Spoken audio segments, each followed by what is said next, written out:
Dave Scott with Justin from Elevation Homes. I believe this is tip number 10, but I got to ask, on our last show a couple weeks back, you told me you were a home show repair nerd growing up, that you watched a lot of those shows. Is that true? Be truthful. Morning, Dave. Yeah, it's, I don't know if it's fortunate or unfortunate, but yeah, I watched some weird. I mean, I was, before HGTV and Discovery and all these things were actual, physical networks. These spotted shows used to be all over bits and pieces of Canadian and American TV. But yeah, the Bob Vilas, the Norm Abram, Yep. And even Tim Allen with his, comedic versions of those. I mean, if it was home improvement or building related, I mean, I was all over it. I mean, a lot of history, stuff like that. I didn't watch your typical stuff when I was 8 years old, but no, and that's kind of what started it. I mean, especially Norm Abram. I mean, it was a kind of one of those pioneer, actual DIY shows. I mean, they physically walked you through each nail and each cut and all the rest of that. Bob Vila was an amazing host. I mean, not much, he never actually did a whole lot of the work, but yeah, I mean, this old house and stuff like that, it was amazing to me that these guys were working on this stuff that was 100 years old at the time, which is now like 150 years old. And to be honest, I still love doing that restore stuff. I mean, and strictly because of watching those guys when I was younger. That's pretty cool that they had that much influence on you. And yet you're right. Like today, there's whole networks dedicated to it. Yeah. And folks can watch 24/7 if they want. Oh, yeah. The question for today is rodents getting into your house. Do you guys get many calls, and what do you recommend? Yeah, we do get calls. We also get surprises. I don't think a reno goes by that we don't come across something.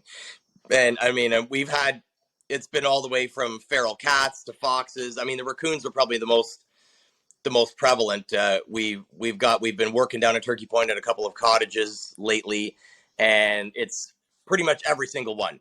And the last one 2 or 3 weeks ago, we actually had to get the guys in because this mama raccoon was not having any part of it. And it didn't matter how much disruption. I mean, a lot of the times you start and you start making noise and things like that. And within a few days, they'll bail out on their own. But yeah, this one was not moving. And at that point we have to actually get somebody in, and we charge it back to the customer, or we let the customer physically deal with it. But because when they get aggressive, it's like, I mean, it doesn't really bother me, but some of my guys are like, yeah, they don't want a little fussy with that kind of stuff. I don't know why. Like they seem like big burly guys and whatnot, but I got one fellow. It's just when it's the snakes. Oh my God! I mean, yeah. I'm not going to do that either. No, I love it all. I mean, I take them out. I mean, we did a house in Niagara 2 or 3 years ago, and it was just. I mean, it was a snake pit. They were everywhere, and oh my God, we were taking them out by the shovelful, and I mean they. None of them poisonous, obviously. I mean, you got to know what snakes are what. Yeah.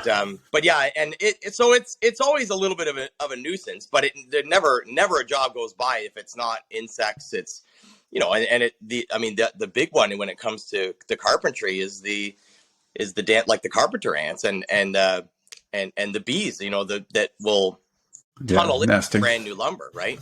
So that's a whole other avenue, because I mean, that gets into the actual, we replace a lot of structure because of rodents and insects too, right?